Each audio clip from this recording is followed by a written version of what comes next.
o replantearnos cómo estamos educando. Casi todos nos sentimos un poquito lastimados, un poquito inconformes o bastante inconformes por la realidad que vivimos. Los que estamos aquí somos agentes de educación y somos de alguna manera líderes de educación. Y si esto es el resultado, lo que vivimos es el resultado de una situación difícil, con mucha humildad tenemos que preguntarnos, replantearnos qué estamos haciendo y qué podemos hacer. ¿Cómo educar el día de hoy? ¿Qué implica la educación del día de hoy? Para responder a esto, yo los invito a que nos planteemos algunas preguntas, 4 preguntas especiales. Primero, ¿cómo romper la inercia actual que nos mueve a educar más para el tener que en la virtud? Ya lo explicaba Platón hace 26 siglos. Importante cuando la educación forma desde niño para las cosas en la virtud, para el campo de la virtud. Para ser un perfecto y cabal ciudadano, una persona que sepa mandar, que sepa obedecer, pero siempre conforme a la justicia. Ya señalaba el mismo Platón, tristemente hay quienes educan para las cosas materiales, hay quienes se educan para la riqueza, y esto no lo acompañan de sabiduría, y cuando no se acompaña de sabiduría hablamos de una educación en un sentido absurdo, de una educación grosera. Y pareciera que esta segunda parte de Platón que recalca esto, pareciera que nos jala mucho en esta inercia, educar mucho para el tener, para acumular cosas y muy poco para la virtud.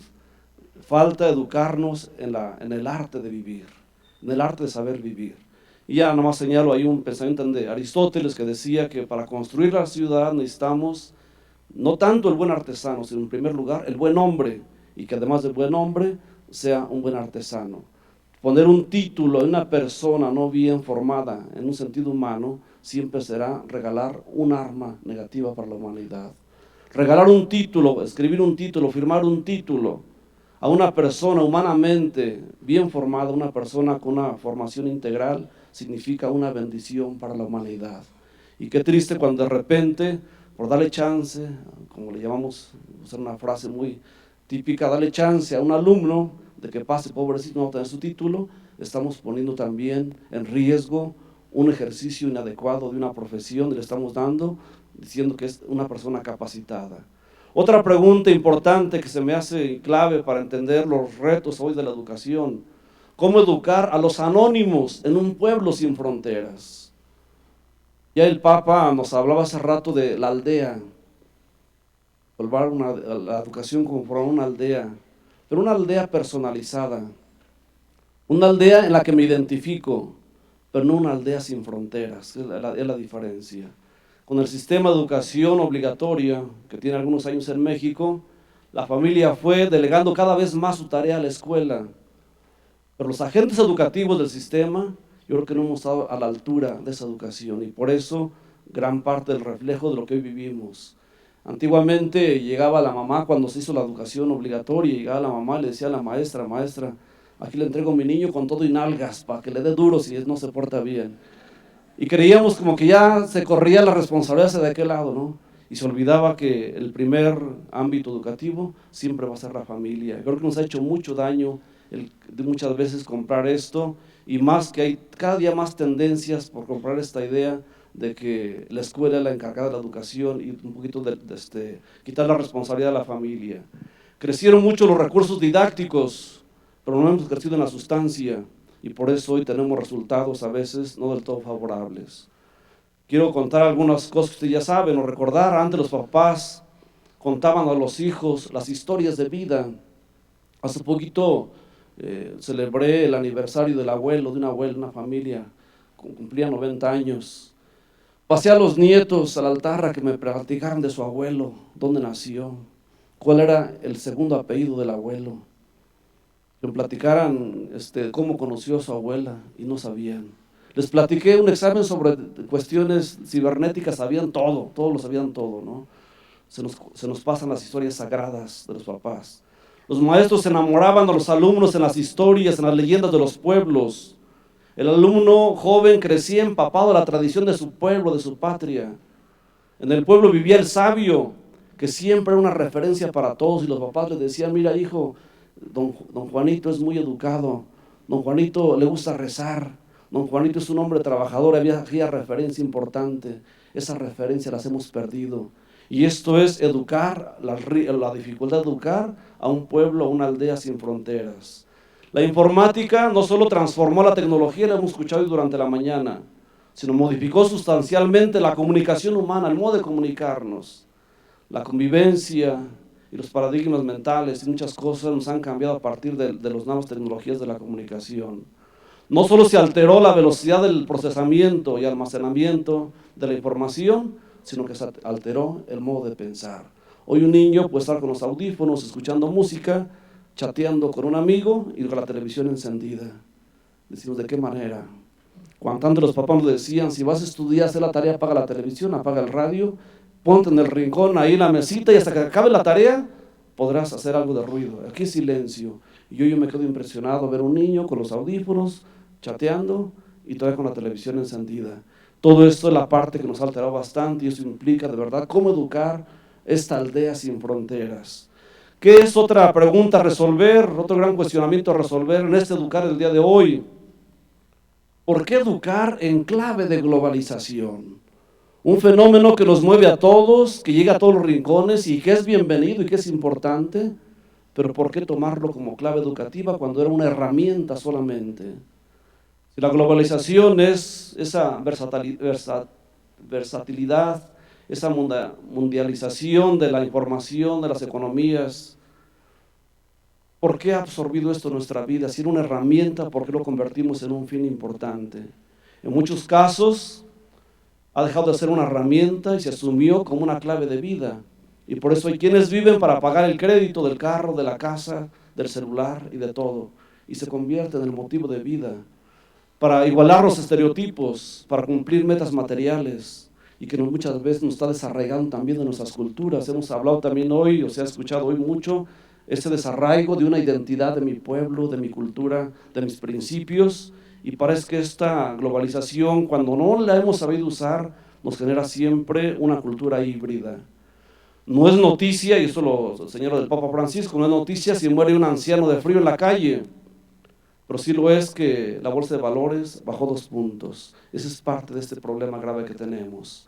Mientras no humanicemos las nuevas herramientas de comunicación, nos seguimos despersonalizando, porque nos hace entrar en una aldea global y nos quita el rostro, relativiza los objetivos fundamentales de la vida, perdemos las referencias. Cuarta pregunta, la crisis educativa, ¿es causa del deterioro social o al revés? ¿El deterioro social es causa de la crisis educativa? Una pregunta yo creo difícil de contestar. Hoy se promueve la cultura del descarte, y el ejemplo es este ancianito que muere de frío, pero no es noticia. Vivimos la globalización de la indiferencia. Vivimos ante un panorama humano con una cuestión muy difícil. ¿La crisis social contaminó la educación o estamos siendo educados para formar una cultura deshumanizante? ¿Cómo la formamos? Educar hoy en este contexto, la posibilidad del ser humano de estar abierto a cosas tan importantes, la belleza del ser, la verdad, la belleza, la bondad, ha sido un espacio muy corto y poco está en el tiempo a eso. Porque dice el Papa Francisco, el primer lugar está ocupado por lo exterior, por lo inmediato, lo rápido, lo superficial, lo provisorio. Lo real cede lugar a lo provisorio. Mandamos diario 1000 besos y 1000 abrazos por WhatsApp, y yo creo que a lo mejor a veces no damos ni una sonrisa, y qué triste es esto. La aldea virtual no ofrece respuestas a necesidades muy importantes. ¿Qué nos ofrece esta aldea virtual? Diversión, pero no felicidad. Y llegan muy buenos chistes, y a mí mándenme chistes si quieren, ¿no? No me manden muchas cadenas de oración, pero sí mándenme los chistes. Pero eso no es la felicidad. Nos ofrece cómo llenar el tiempo, y vaya que si las herramientas de las nuevas tecnologías nos ofrecen cómo llenar el tiempo, pero no nos ofrecen trascendencia. Hoy nos ofrecen sexo, pero no amor. Nos ofrece un grupo, y tenemos muchos grupos ahí para chatear, pero no siempre familia. Y son las necesidades fundamentales que todo hombre tiene. Detonantes ante todo esto, primero, una carencia de compromiso. Qué difícil hacernos cargo del otro. Hoy nos pesa si mi papá está enfermo porque tengo que cuidarlo, tengo que pasar la noche con él. Hoy me pesa ir a visitar a un enfermo al que yo le decía que lo quería mucho. Qué difícil hacerme de verdad cargo del otro. Hoy me cuesta trabajo limpiar mi calle y no me puedo pasar ni un centímetro con el frente del vecino. Qué difícil esta parte. Incapacidad de hacernos responsables del otro, inconstancia espiritual, y esto equivale siempre a profundos vacíos. Como consecuencia, una humanidad cada día se siente más en la orfandad. La orfandad deja siempre expuesto a la persona a todo. ¿Qué hacer? ¿Qué hacer ante esa realidad, ante estos retos? Primero, dice el Papa que la situación no nos derrumbe, y por eso estamos aquí. Y el ser humano tiene una dicha muy grande, muy sagrada. El ser humano se rehace todos los días. La persona se reinventa todos los días porque tiene una capacidad de hacerlo. La persona se va haciendo todos los días. Y esa es la belleza del ser humano. Decía Max Scheler, el animalito lo ponemos en unas condiciones y se adapta a ellas. El ser humano es capaz de transformar las condiciones. Y esa es la tarea educativa. El hombre, no se nos olvide, es el camino del hombre. Pero el hombre completo, el hombre real, con todas sus dimensiones. Y no bajo la mirada de ideologías reduccionistas, como ha sucedido en los últimos años en los sistemas educativos, que a veces nos reducimos a ciertas ideologías, ciertas visiones muy limitadas y que no contemplan al hombre en todo lo espiritual. Hoy hablamos de una educación laica y a veces no es tan laica, porque se le tiene mucho miedo al ámbito religioso, cuando ya la educación laica debería ser el espacio para la expresión también religiosa, en ese respeto propio, porque en eso consiste la laicidad. El hombre con su acción no solo transforma las cosas y la sociedad, sino que se perfecciona a sí mismo, aprende mucho, cultiva sus facultades, supera y trasciende, y por esto la educación sigue viva porque está vivo el ser humano. ¿Qué hacer? Volver a colocar al hombre al centro en la manera más cotidiana, que de verdad el hombre esté en la manera cotidiana, no en un discurso nada más, no en una tabla de valores, sino en la cafetería, en el pasillo de la escuela, en la manera de dirigirnos a los maestros, en la manera de atender a un alumno en la oficina, que el hombre sea el centro de verdad. El alumno que tiene necesidades particulares, que vuelva a ser el centro. Implica mucho redimensionar los objetivos sociales y personales. Hace poco le pregunté a un amigo alemán, hoy más bien yo le comentaba, me admiro mucho de Alemania. ¿Qué fue después de la guerra de Alemania? ¿Cómo quedó Alemania y cómo ha crecido? Dijo, es muy fácil de entenderlo. Lo único que hicimos fue reubicar nuestros objetivos. Le creímos a un líder que nos llevó por mal camino. Y le creímos, le dimos todas nuestras fuerzas, nuestras capacidades. Un día recapacitamos que no era el camino, lo redimensionamos y qué importante cuando se vuelven a reubicar los objetivos con mucha humildad. Volver a posesionar el liderazgo de la familia, la educación y las instituciones. Aquí somos muchas instituciones. No basta educar en competencias, urge educar para la solidaridad. Y ese yo creo es el gran reto actual. Nos vimos mucho por la educación en competencia y qué bueno, pero qué importante también cuando lo hacemos en esta tarea solidaria. Hoy urge esta educación del encuentro, esta educación del diálogo, esta educación del compartir, y eso marca un rostro diferente. 3 elementos claves a trabajar como tarea. Primero, la integridad moral, y no tengamos miedo. Y que no nos digan retrógradas, porque ser una persona ética no significa ningún retraso, al contrario, mejor adelanto. Siguiente, la conciencia. Conciencia que encierra una fusión entre conocimiento y sabiduría. Hoy tenemos muchos conocimientos, poca sabiduría. Mucha información, poca sabiduría. Procesamos muy poco los elementos. Y si no se procesan, si no se personalizan, si no se tiene claro los principios, la sabiduría está ausente de la aula, está ausente del ámbito educativo. Tercero, la templanza, con lo cual se generan actitudes, se genera coraje, se genera pasión, y qué importante educar hoy también en la voluntad. Si la dinámica interactiva de estos elementos, de estos ingredientes, seguimos trabajando con mucha información, poca reflexión, sin ejes que sean los motores, sin una buena educación siempre en la voluntad. Pongo este llamado del Papa al ámbito universitario, pero que vale para todos. El Papa Francisco pide a los universitarios escuchar con humildad y ampliar su mirada a la verdad. Superemos el subjetivismo, superemos el relativismo. Dios les bendiga a todos. Muchísimas gracias, Padre Carlos, por su reflexión y esta tarea de unir familia, los maestros y poner a la persona en el centro, profundizando precisamente en los conocimientos éticos, la conciencia como estado crítico, la templanza como virtud, como coraje, que nos lleva entonces a superar todas estas fronteras que de alguna u otra manera han ido apareciendo. Ya tendremos tiempo para hacerle algunas preguntas y mayor profundización. Le damos la bienvenida al maestro David Calderón, que va a compartir con nosotros el tercer momento, que es la educación de México hoy, pero desde la perspectiva precisamente de la sociedad civil. Maestro Calderón, bienvenido, le damos la palabra. Muchas gracias. Muchas gracias. Muchas gracias, buenas tardes, una disculpa por el retraso.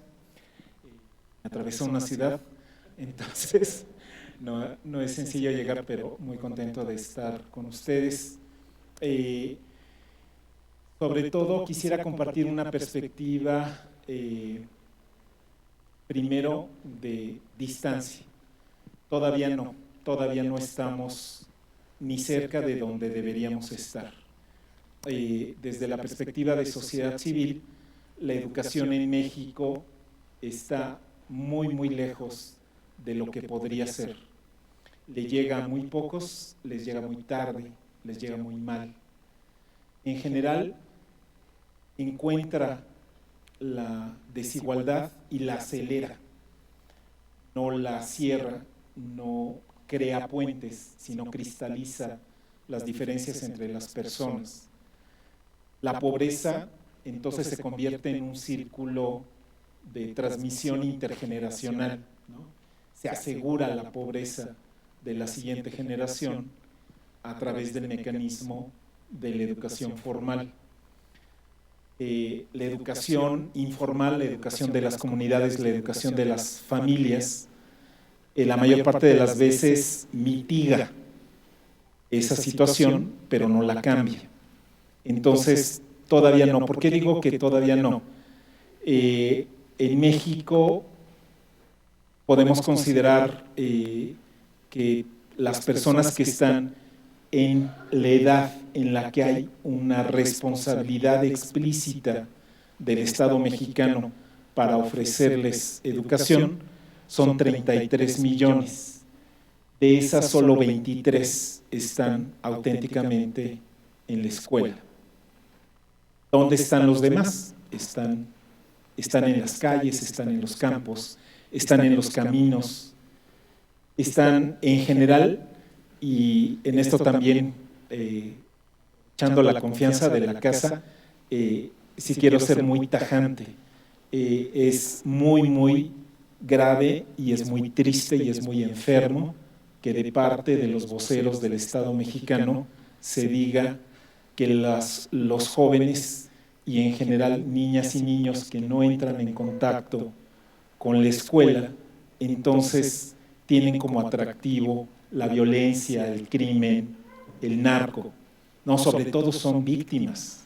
Este país está lleno de fosas. Las personas que más fácilmente sufren el abuso son las de más baja escolaridad. Las niñas y los niños que más fácilmente son objeto de todo tipo de violencia son los que no están en la escuela. No son quienes la ejercen. A lo mejor en la vuelta de la vuelta eso ocurre, pero básicamente son víctimas. Entonces, minimizar eso es engañarse. Este es un país entonces que no es pobre, es un país inmensamente rico, pero es un país terriblemente injusto, porque abusa de los más pequeños, porque abusa de los más pobres. Y el mecanismo que nos dimos para empezar a equilibrar esas diferencias está roto y reproduce las diferencias, que es precisamente el sistema escolar formal.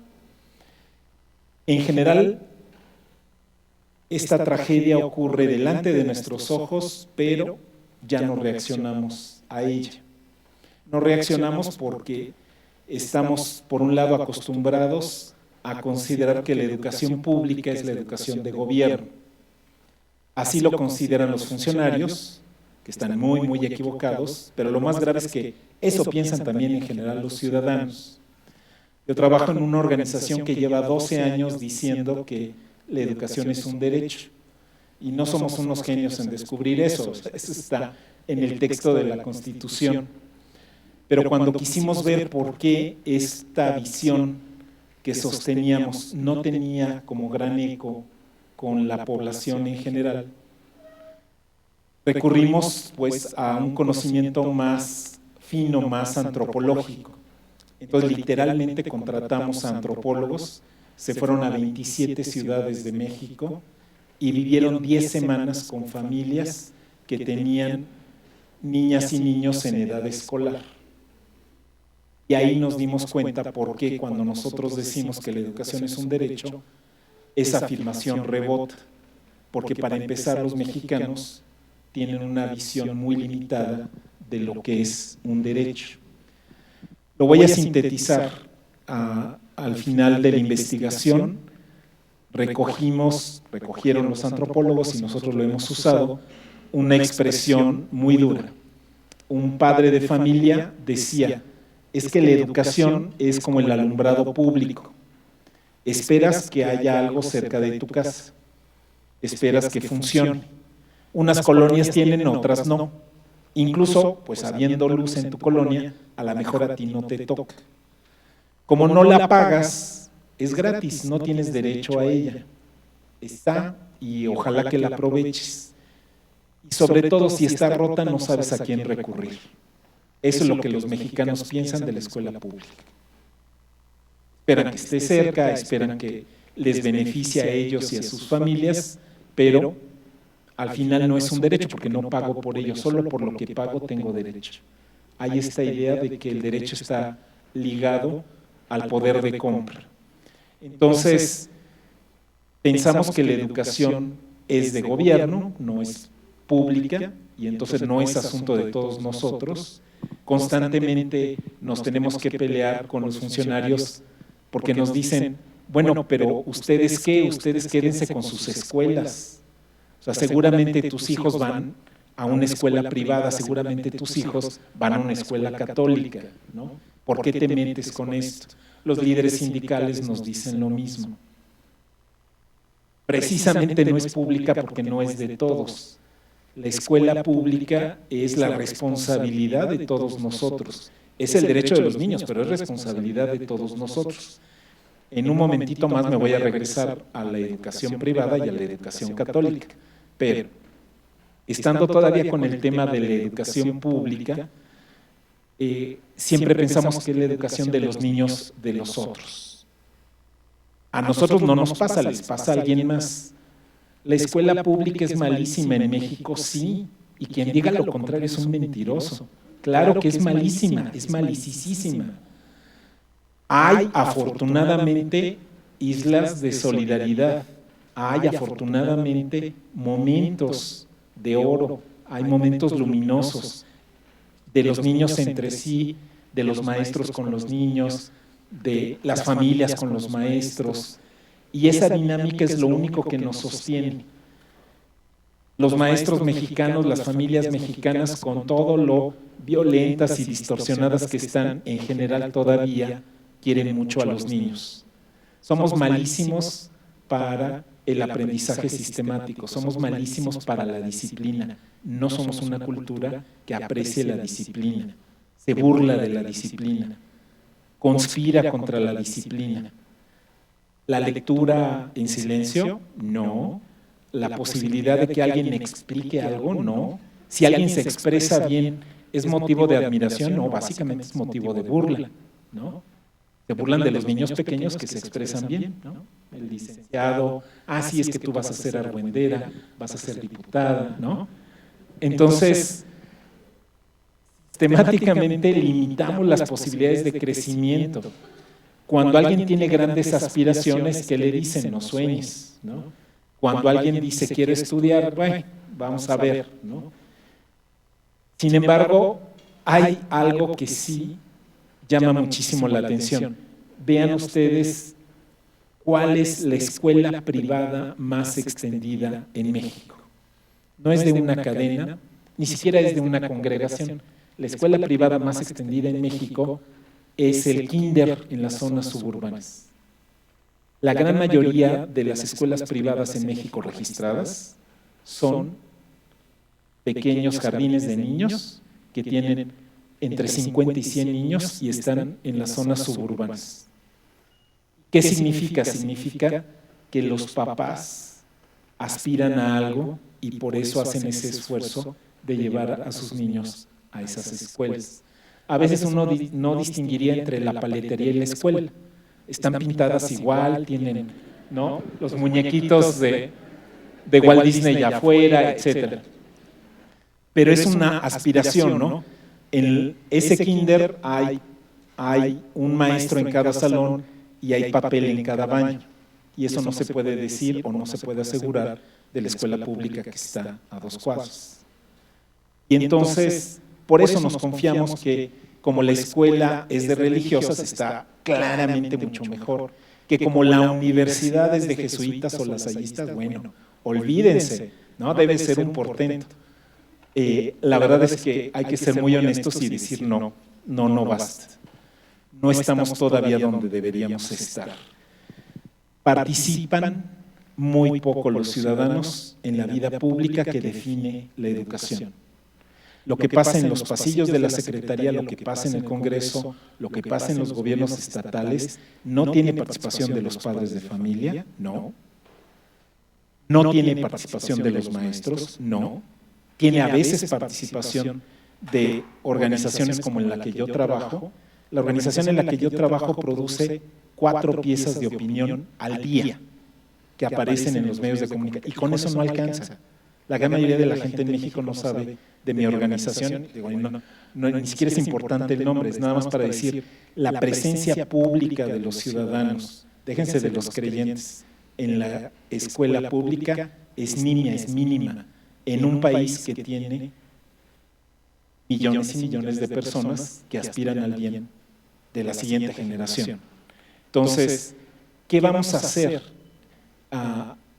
¿Cómo nos vamos a quedar escondidos debajo de la olla, ¿no? Usando así la frase literal, la expresión así muy sabrosa que trae el Evangelio, ¿no? No se prende una luz para ponerla debajo de la olla, ¿no?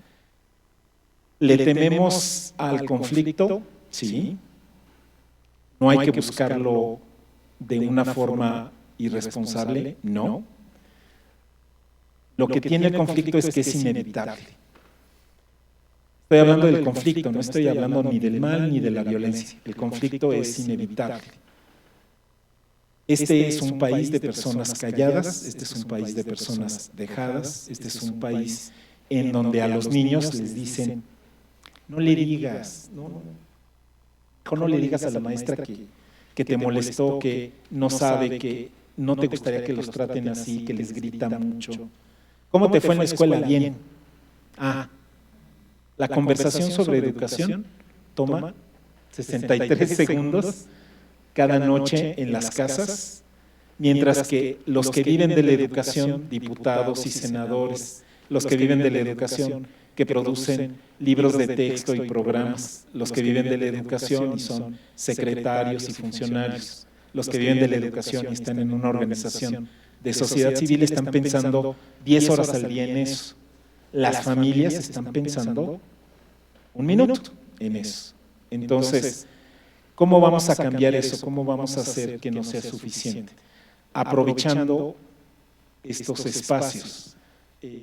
Este es un espacio en donde ustedes con muchísima gentileza y compitiendo con la digestión me están escuchando, pero nos tenemos que escuchar mucho más unos a otros. ¿Cuándo ha pasado que en las comunidades el Papa está invitando a una convergencia a través de un pacto en lo educativo? Y este pacto en lo educativo no podría comenzar, al menos en nuestra localidad. ¿Cuántas veces las escuelas católicas y las escuelas públicas hacen algo juntas. Básicamente nunca, o sea, nada más no pasa, ¿no? Y uno dice, qué raro, son las mismas familias a veces. En todo caso, es la misma localidad. ¿Por qué no hacemos cosas juntos? ¿Por qué no nos vamos conociendo? ¿Por qué no nos vamos exigiendo? Aquí lo voy a dejar. Hay mucho para conversar, pero sobre todo quisiera comunicarles este sentido de urgencia. Ojalá que cada que nos levantemos en la mañana nos quedemos pensando, hay alguien que no está pudiendo tener escuela. Nosotros no les podemos escoger papás a los niños. Nosotros no les podemos escoger en qué casa nacieron. Sí les podemos escoger a sus educadores y en qué ambiente se van a cultivar en esos primeros años. No hacerlo es de veras renunciar a una de nuestras más grandes responsabilidades y a una de nuestras más grandes riquezas. Muchísimas gracias al maestro David Calderón. Si nosotros leemos los 181 artículos de la nueva reforma educativa y escuchamos el mensaje del secretario de Educación y lo que nos acaba de decir el maestro David Calderón, estamos a 180 grados de diferencia. Porque la verdad, y creo que con los tres expositores coincidimos en algo, que es lo que nos ha dicho el Papa. En esto de educar, que implica un pacto de humanidad y solidaridad, coincidimos en algo. Poner a la persona en el centro no es solo poner al alumno. Esto implica también que se ponga al centro a la familia, a los maestros, al sistema educativo, a las organizaciones gubernamentales. Y antes de plantear el diálogo con nuestros expositores, una vez más, un Jetta blanco con placas NEV 7649, por favor, urge que lo muevan. Ustedes disculpen. Ante esta coincidencia, doctor Juan Martín, padre Carlos Sandoval, maestro David Calderón, han sido muy claros en sus exposiciones desde la filosofía, desde la iglesia, desde la sociedad civil. Una pregunta muy sencilla, pareciera que la respuesta está contestada, sino para ir sintetizando. En la visión de ustedes, en la visión filosófica, en la visión de iglesia, en la visión de la sociedad civil, y para resolver la propuesta de esta crisis de la filosofía, el involucrar a la familia, que no haya la persona como una isla, y de cómo hacer que sí sea posible, una pregunta. ¿Cuál sería entonces el mayor desafío que tenemos actualmente en la educación?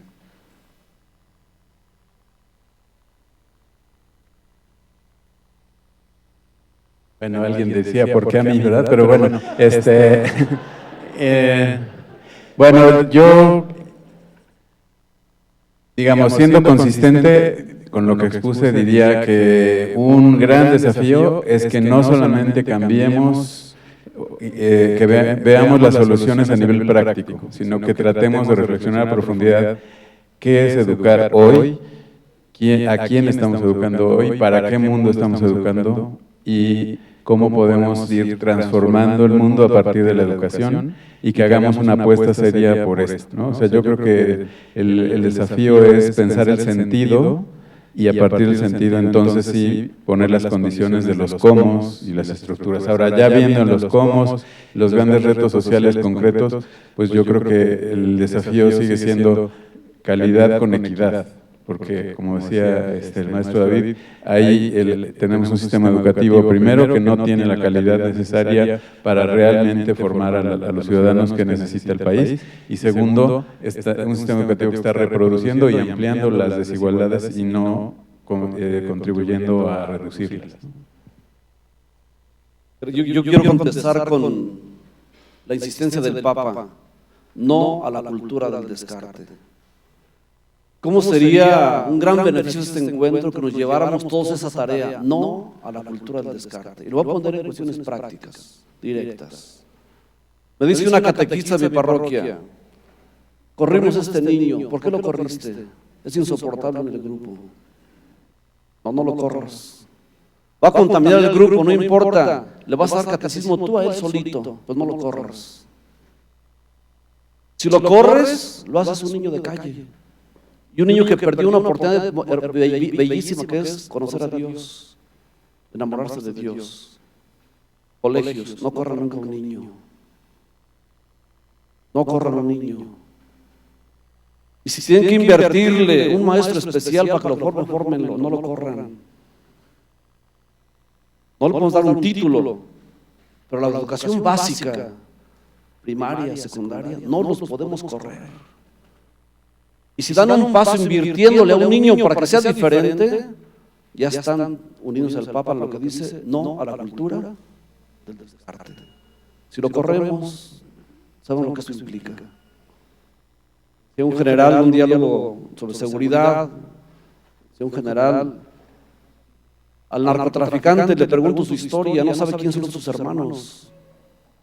Y le pregunto de su niñez, lo corrieron de su casa, de la escuela y de la iglesia, pero trae la Virgen de Guadalupe aquí tatuada.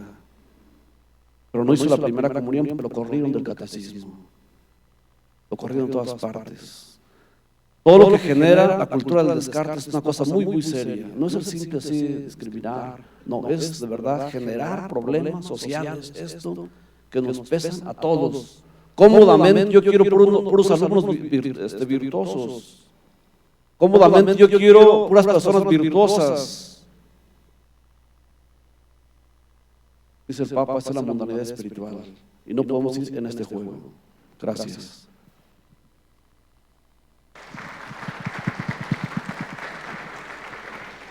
Yo creo que desde sociedad civil es justo el reto de habitar lo público, de hacer público lo público, ¿no?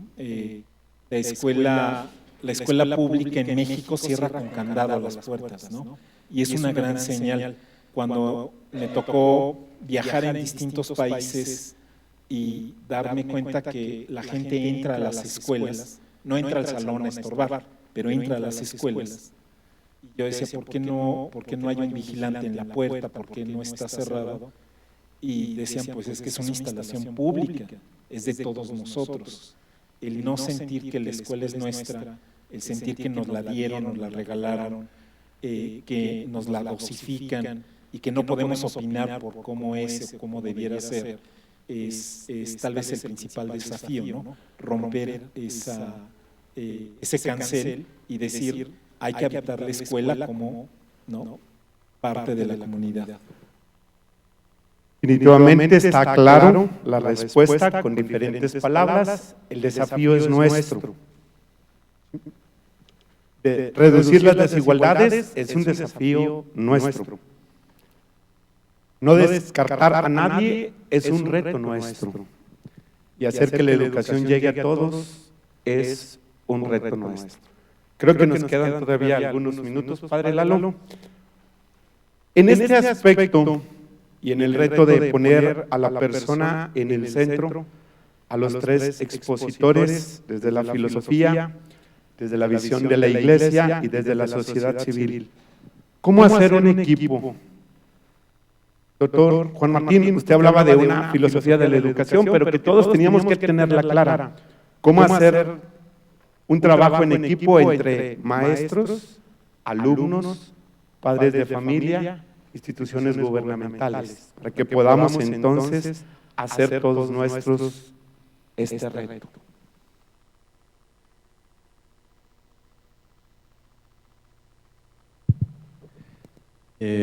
Bueno, creo que es un reto importante cómo hacer equipo, precisamente porque no tenemos la visión de corresponsabilidad, o sea, no sentimos que la educación sea nuestra y que es nuestra tarea, nuestra responsabilidad desde la escuela, creo que, perdón, desde la sociedad apostarle a la educación y sentir que es nuestra tarea de toda la sociedad. Y también creo que tenemos que pensar en esta cuestión como de los nichos, ¿verdad? Si yo soy de escuela pública, entonces no no tengo nada que ver con las privadas, si yo soy de privada no tengo por qué mezclarme con las públicas. Tenemos también un poco este prejuicio de si interviene el padre de familia, pues entonces nos va a complicar y va a haber conflicto, y en lugar de decir, bueno, ok, vamos a tratar de ver en qué tiene que participar y cómo, y orientar esa participación, pero estimularla, y tratar también de ir formando a los padres de familia para esta comunidad. Yo creo que el reto, Bernard Lonergan dice, una comunidad no es solamente compartir un espacio. A veces hablamos como adornándonos de nuestra comunidad universitaria, nuestra comunidad educativa en una escuela, pero en realidad no por compartir un edificio, una inscripción, un uniforme, pues ya somos comunidad. El asunto es cómo podemos tener ciertos significados y valores en común para decir realmente somos comunidad, ¿no? O sea, para que haya una comunidad educativa hay que poner en juego y a discusión ciertos significados, ciertos valores, y tratar de irlos entendiendo de una forma más o menos común para decir cómo trabajamos en equipo hacia el mismo lado.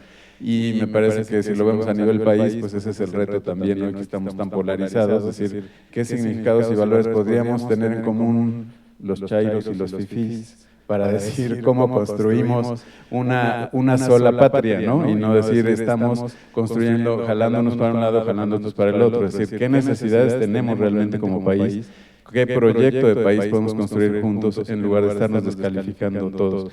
Y eso pasa en la escuela también, ¿no? Se descalifica al niño a la maestra, los profesores a los papás, los directores a los maestros, etcétera, en lugar de tratar de construir esta sinergia, esta comunidad. Es un reto muy difícil, pero me parece que sería conveniente hacerlo a partir del planteamiento de ciertas preguntas esenciales, ¿no? Como para irnos apropiando de eso. Creo que por ahí va el reto.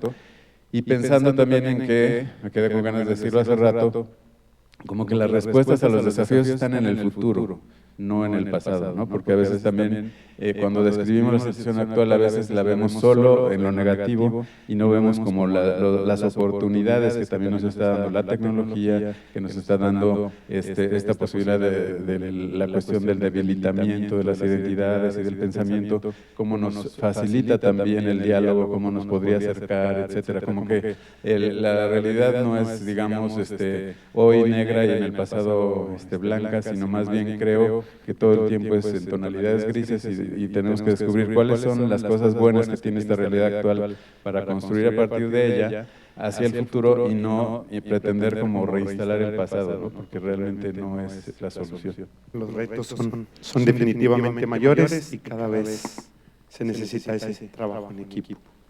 Primero, yo quiero partir de dos presupuestos. Uno, la humildad.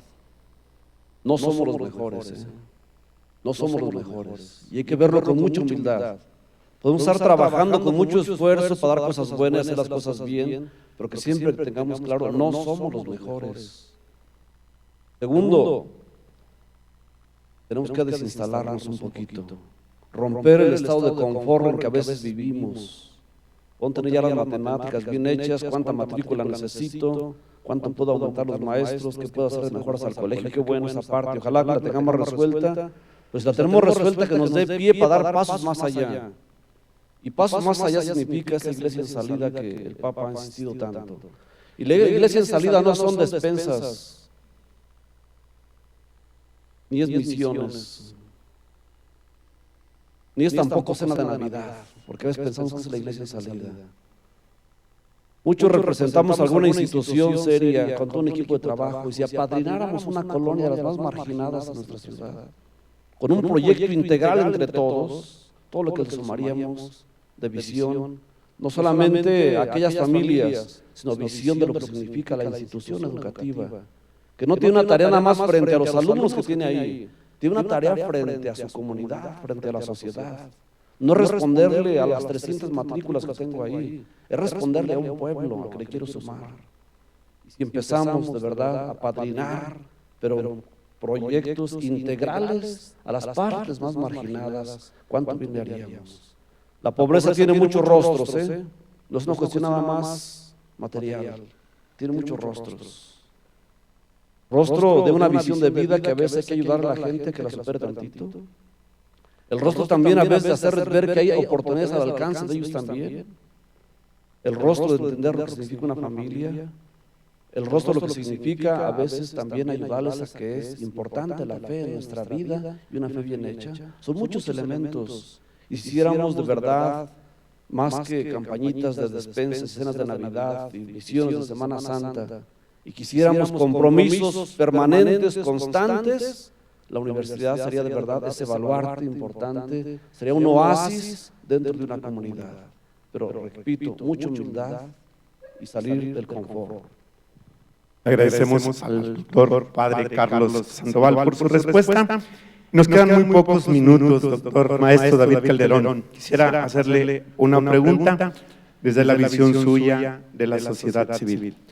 La mayoría de nuestros participantes son religiosos, religiosas, que estamos dentro de la educación privada. ¿Cuál sería las sugerencias que usted nos haría desde la visión, ahora sí, sociedad civil, a todos nosotros que estamos en el campo de la educación concretamente privada? De nuevo, es ponerse en el lugar del otro y llevar la riqueza. Para empezar, digamos así, el enorme déficit de testimonio que le corresponde a la escuela confesional. Sigue siendo muy válido el planteamiento de Nietzsche, ¿no? Me tendrían que cantar mejores canciones. Entonces, debería encontrarse efectivamente esa capacidad de ser luz, de ser sal, de ser fermento, y no estar como en la orilla y agazapados a ver qué pasa, ¿no? Donde está como ese espacio de interacción en los proyectos. Eso creo que vale la pena tomar como el reto del papel de esta ciudadanía, de esta condición de adulto participante de una sociedad, y decir la condición de creyente no me quita, en todo caso me aporta, y en ese sentido aporta a otros. De nuevo, me llama poderosamente la atención esa ausencia, digamos, de la visión. Lo único que escuché como muy extenso de las escuelas privadas y católicas en concreto, a lo largo de estos meses terribles de desgaste para generar los textos de la Reforma, o para esquivar los textos de la Reforma, fue, digamos, esa cadena que se dio diciendo: nos van a quitar las escuelas, nos van a quitar una tarea en donde no hubo suficiente reflexión, en donde no se acercaron a los especialistas, y entonces eso se está creando como un subsistema, así un planeta aislado, satélite, de donde pasa la realidad de las cosas. Cuento al revés una experiencia. El padre Eduardo y yo participamos en un equipo que es una pesadilla luchar contra el gobierno de Jalisco, que es nuestro amigo, porque quiere construir un esquema para formación de agentes de salud y de educación en primera infancia. Entonces, con muchísima energía y con muchísimo desgaste, y tratándonos de poner en el papel del otro, nos ha tocado las cosas más insensatas de la burocracia mexicana, y bueno, el padre Eduardo ha tenido que ahí arriesgar el alzacuellos con el cardenal para decir: no, si va a salir perfecto, no, se nos está cayendo todo, no le vayan a contar, pero se nos está cayendo todo, y el padre Eduardo dice: no, sí, perfecto, va a salir. El hecho es que sí vamos a salir, pero fue una agonía para sacar el asunto. Es una de las colaboraciones en donde explícitamente la Iglesia Católica como tal va a estar trabajando en un proyecto de primera infancia con el gobierno de Jalisco, con otros actores. Por ejemplo, un miembro de nuestro equipo es la persona que lleva la perspectiva de género en el Instituto Nacional de las Mujeres. Entonces, nos tenemos que poner en el lugar del otro, y sobre todo nos tenemos que poner en el lugar de los niños, ¿no? Ya luego arreglamos las diferencias más detalladas entre nosotros, pero ponerse al servicio de quien de veras nos necesita, eso nos pone a todos en el lugar que nos corresponde.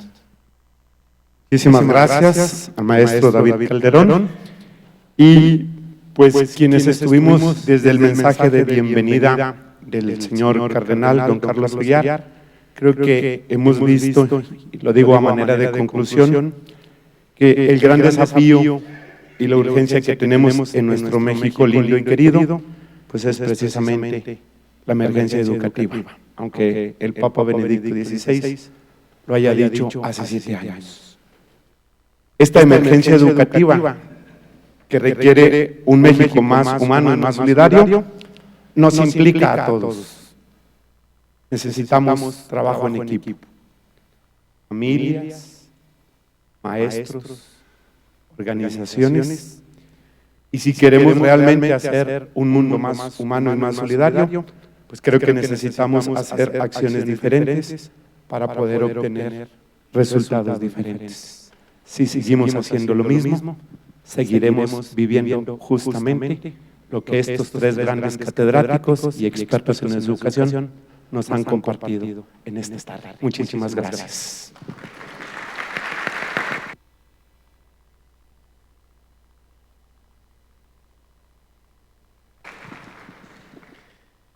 Tenemos un café que nos está esperando aquí afuera. Vayamos, encontrémonos y por supuesto preparémonos para el siguiente panel que sin duda alguna será muy interesante.